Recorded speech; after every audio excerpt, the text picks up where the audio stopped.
네, CIA 윤리 Professional Standards of Ethics라는 과목 시작하도록 하겠습니다. 일단은 나눠드린 것 중에서 교재가 있고 핸드아웃이 있을 거예요. Professionalism 1A Knowledge of the Law라고 시작되는 거. 그 핸드아웃의 세 번째 페이지 보시면서 잠깐 내용 설명 좀 드리도록 할게요. 세 번째 페이지 보시면서 일단은 나가도록 하고요. 몇 가지 말씀을 좀 드릴게요. 이게 지금 규정 자체가 CFA 윤리 과목에서 따온 규정을 그대로 우리가 배웁니다. 물론 거기서 약간 몇 개가 빠지는 게 있는 거고 그대로 차용을 해서 쓰고 있는데 공부 방식은 이걸 윤리라고 생각을 하지 마시고 법규 과목이라고 생각을 하셔야 돼요. 그러니까 법규 과목이라 생각하면 우리 법 공부할 때 어떻게 하냐면 일단 첫 번째 법을 외우는 것부터 시작을 하잖아요. 그래야지 법이 위법인지 아닌지를 우리가 판단할 수가 있으니까. 그래서 일단은 법규라고 생각을 하시고 다 암기를 하셔야 됩니다. 규정에 대해서. 그리고 규정을 계속해서 우리 적용하는 판례에 적용하는 연습을 하잖아요. 뒤에 케이스가 있어요. 그 케이스를 계속해서 적용하는 연습을 하실 거예요. 가끔 이거 한글로 공부하시는 분들이 있는데 저는 개인적으로 추천드리진 않아요. 이유는 어차피 여러분들 시험장 가시면 영어로 보셔야 되고 또 이게 레벨 1만 있는 게 아니라 2까지도 있고 영어로 계속해서 문제를 풀어보시고 지문도 보시고 규정도 보셔야지 익숙해질 거거든요. 어차피 시험이 영어이기 때문에. 그래서 가능하면 제가 수업 시간에 모든 지문을 다 읽어드리려고 합니다. 영어 지문 한번 읽고서 한글로 해석하고서 그 다음에 내가 읽으면은 좀 잘 읽히잖아요. 영어 지문이. 그래서 그 두 가지만 좀 생각해 주시면 될 것 같아요. 일단 첫 번째는 원문으로 된 교재를 보는 거고 법규 과목이다 보니까 이거를 윤리라 생각하지 마시고 일단은 다 암기를 해주신다라고 생각하시면 될 것 같아요. 그리고 제가 설명드리는 거는 법규를 조금 암기하기 쉽게 이해해드리는 과정 정도라 생각하시면 될 것 같습니다. 3페이지 핸드아웃 보시면서 내용 설명 잠깐만 좀 드려볼게요. 이게 어떻게 적용되는지를 좀 간략하게 예시를 들어드리면서 설명한다고 생각하시면 될 것 같아요. 예를 들어서 2008년도에 있었던 금융위기를 갖고 얘기를 좀 해보겠습니다. 우리가 흔히 상업은행이라고 얘기를 하는 은행들이 있어요. 예를 들어 우리가 그냥 흔히 알고 있는 우리은행, 기업은행, 우리은행 아니면 뭐 하나은행, 신한은행 이렇게 이제 그냥 B2C 고객들을 주로 상대를 하는 걸로 시작을 했던 은행들인 거죠. 미국에서는 이걸 커머셜 뱅크라고 합니다. 그러면 이제 여러분들이 집을 하나 산다고 생각을 해볼게요. 그래서 홈 오너가 될 거예요. 집을 하나 살 때 우리가 주로 뭘 땡기냐면 주택담보대출 일으키죠. 그럼 그 주택담보대출 즉 모기지를 일으킨다고 생각을 해봅시다. 그럼 이 커머셜 뱅크는 우리한테 모기지 상품을 팔고 우리는 그 모기지 상품에 대해서 원금, 프린서플과 이자를 지급을 할 거예요. 그러면은 이 커머셜 뱅크는 그러한 모기지 상품을 수백 수천 개를 갖고 있겠죠. 그럼 이 상품은 안정적인 상품이죠. 굉장히 싼 저리로 주택을 담보로 잡고 20년, 30년 길게는 이렇게 해서 원금과 이자를 아주 서서히 상환받는 상품이란 말이에요. 그런데 은행 입장에서는 이게 되게 재미없는 상품인 게 이자율도 낮고 또 안정성은 있지만 금리 자체가 높지가 않다 보니까 수익률이 그렇게 높은 상품은 아닌 거죠. 그래서 은행 입장에서는 요거를 우리가 뭐 한다고 하냐면 유동화를 한다고 하거든요. 풀링을 한다고 해요. 여기 선물꾸러미처럼 이렇게 묶어요. 그래서 이거를 우리가 풀링한다라고 하는데 이렇게 묶은 선물꾸러기를 매각을 합니다. 누구한테 매각을 하냐면 스페셜 퍼포스 컴퍼니라고 하는 페이퍼 컴퍼니를 하나 세워요. 그리고 여기에다가 이 선물꾸러미를 매각을 해요. 그리고 여기에 대한 매각 업무나 관리 업무, 주관 업무를 누가 관리를 하냐면은 우리가 이 투자은행이라고 하는 IB, Investment Bank, 그러니까 모건 스탠리라고 하는 예를 들어 대표적인 이런 기관들이 운영을 하죠. 모건 스탠리랑 JP 모건은 옛날에 한 회사였는데 이게 이제 우리 GS법이라고 하는 글래스-스티글 액트 이후에 1923년도, 1932년도, 33년도 이후에 투자은행과 상업은행으로 나뉘게 되면서 JP모건은 상업은행 쪽을, 모건 스탠리는 투자은행 쪽을 맡게 되면서 이렇게 나뉜 거고 우리나라에서는 이 투자은행을 증권사라고 흔히 얘기를 합니다. 물론 지금은 두 개의 업무 범위가 약간 믹스되어 있지만요. 원래는 그렇게 나뉘도록 법규가 돼 있는 거고요. 자, 여기다 매각을 하고 투자은행은 이 매각된 노란색 수백 수천 개의 모기지를 갖고서 요거를 뭘 하냐면 투자자들한테 이 상품을 팔아요. 그래서 투자자들한테 이 상품을 판매를 합니다. 이걸 가지고서 이제 주식화를 해서, 그럼 투자자들은 이 상품에 투자를 하게 되면 어떤 이득을 얻게 되냐면, 자, 여기에서 이제 홈오너가 원금과 이자를 쭉 갚아요. 그러면은 이 상품을 타고 들어가가지고 투자자들한테는 이 상품이 근거를 따지고 보면은 이게 주택을 담보로 하고 있는 상품이다 보니까 굉장히 안정성이 높단 말이에요. 근데 다른 국채 상품이나 이런 것들보다 안정성, 우리 모기지를 안 갚는 사람은 없잖아요.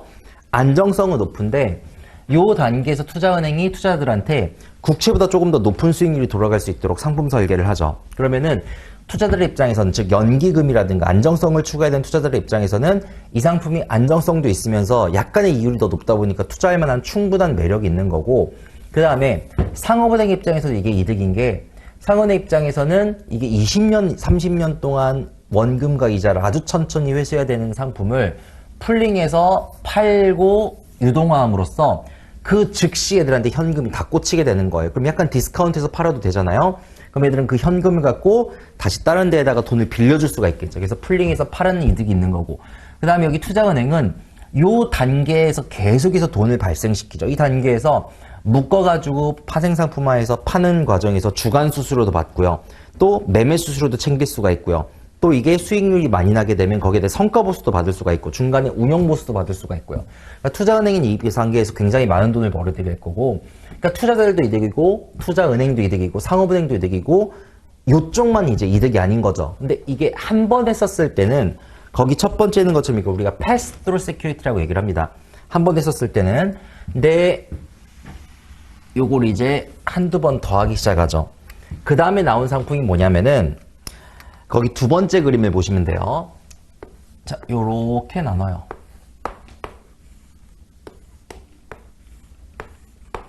그래서 이쪽에서 홈오너가 원금과 이자를 갚기 시작해요. 그러면은 이 원금과 이자가 커머셜 뱅크로 들어왔다가 일로 팔려 들어간 여기로 바로 꽂히겠죠. 그럼 여기에서 이 돈이 위에서부터 아래로 쭉 떨어질 거란 말이에요. 그럼 여기서부터 이제 원금과 이자가 쭉 갚아나가지겠죠. 그럼 여기에 제일 먼저 갚아질 거고, 그 다음 여기, 그 다음 여기로 갚아지게 되는 거예요. 그러면은 상품을 크게 예를 들어 그냥 세 가지로 나누는 거죠. 그래서 여기에 대한 투자자를 따로 모집을 하고, 여기에 대한 투자자를 따로 모집을 하고, 여기에 대한 투자자를 따로 모집을 하는 겁니다. 그리고 여기에다가는 이제 예를 들어 가장 먼저 돈이 들어가는 트렌치다 그래서 이 트렌치를 우리가 거기 있는 것처럼 시니어 트렌치, 이거를 메자닌 트렌치, 이거를 에코티 트렌치. 물론 에코티 트렌치는 돈이 안 들어올 수도 있겠죠. 왜냐면 모기지를 못 갚는 사람들도 있을 테니까 시니어 트렌치 먼저 돈을 주니까 그건 안정성은 높고 수익률은 낮게 설계를 하고, 그 다음 메자닌에는 그 다음으로 돈이 들어가지만 수익률은 조금 더 높게, 에코티는 돈이 안 들어올 수 있는데 수익률은 아주 높을 수 있게, 이렇게 이제 설계를 하게 되면은 네, 시니어 트렌치는 안정성이 있으니까 여기에 투자하는 사람들, 즉 투자자들의 타입에 맞춰가지고 트렌치를 각각 나눠 놓을 수가 있겠죠. 이렇게 구성을 할 수가 있는 거예요. 이렇게 초록색으로 구성된 걸 우리가 뭐라 그러냐면 CDO, Collateralized Debt Obligation, 또는 CMO, Collateralized Mortgage Obligation 상품이라고 얘기를 합니다. 이게 부동산의 근거라고 있으면 CMO라고 하고요. Collateralized Debt Obligation 뭐냐면, 예를 들어 여기 홈오너가 아니라 이게 대학생이라고 합시다. 그러면 학자금 받았을 거예요. 카오너, 차량 소유주라고 하면은 차량 담보 대출 받았을 거예요. 신용카드론이면은 네, 거기에 대한 돈이 있겠죠. 이걸 어떤 부채 상품이든 이렇게 CDO 상품으로 묶어낼 수가 있는 거예요. 즉 파생 상품화를 할 수가 있는 거예요. 그럼 어떤 파생 상품이든, 즉 대학교 학자금이든 신용카드가 됐건 자동차 할부가 됐건 돈을 먼저 갚는 사람들한테, 그 투자자들한테 지급해 줄 수가 있다면 이걸 시니어 트렌치로, 그 다음 메자닌 에코티 트렌치로 바꿔놓을 수가 있었던 거죠. 이렇게 이제 금융구막을 돌리기 시작을 해요. 자, 근데 문제는 그 다음번에 발생을 하는 거죠. 자, 만약에 여기 에코티 트렌치가 있잖아요. 아, 죄송합니다. 메자닌 트렌치가 있잖아요. 그럼 메자닌 트렌치는 성격을 잘 보면 시니어 트렌치에서 돈을 받은 다음에 메자닌으로 돈이 들어간단 말이에요. 그 다음에 이제 그 다음에 에코티한테 들어가는 거고, 그럼 메자닌은 그 중간 정도가 되는 건데, 이 메자닌 트렌치가 얘들만 있는 게 아닐 거란 말이에요. 다른 CDO, CMO 상품에도 메자닌 트렌치가 있겠죠. 이 메자닌 트렌치를 이렇게 또 묶어요. 그래서 수십 개, 수백 개 메자닌 트렌치를 쭉 긁어 모은 다음에 얘들을 하나의 선물 꾸러미로 포장을 해가지고 얘들을 다시 SPC 하나를 또 세워가지고 판매를 하는 거죠. 여기다가 판매를 하는 거죠. 이렇게. 그럼 돈의 흐름을 한번 살펴봅시다. 원금과 이자를 갚아요. 그럼 바로 여기로 돈이 들어와가지고 시니어 트렌치부터 차고 그 다음 메자닌에서 찰 텐데 그 메자닌 트렌치에서 찬 돈이 이제 여기로 꽂히게 될 거란 말이에요. 그럼 그 상태에서 여기서 들어온 돈을 다시 시니어,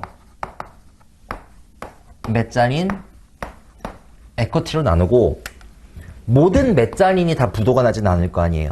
그럼 일부 메자닌은 돈이 먼저 들어오고 일부 메자닌은 돈이 안 들어올 텐데 먼저 들어온 돈을 여기 시니어 트렌치에다가 채워줄 수 있다면은 자 상식적으로 모기지를 안 갚는 사람은 없을 테니까 거의 웬만한 메자닌은 처음에는 다 찰 거라고요. 에쿼티는 가끔 부도가 나겠지만 그럼 거의 웬만한 메자닌은 차다 보니까 그 중에서도 돈을 먼저 받아갈 수 있는 시니어 트렌치를 우리가 구성해낼 수 있다면 이 시니어 트렌치는 거의 요거만큼 상당히 안정적인 트렌치가 될 거라고요.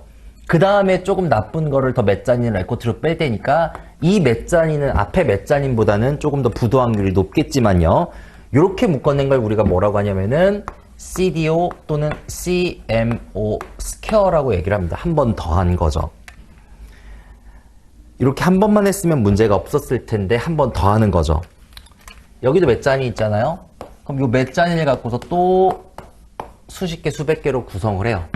또 선물 꾸러미처럼 묶어가지고 또 SPC를 묶어서 구성을 해서 SPC에 판매를 합니다. 그리고 이걸 갖고서 또 다시 채권을 발행을 해요.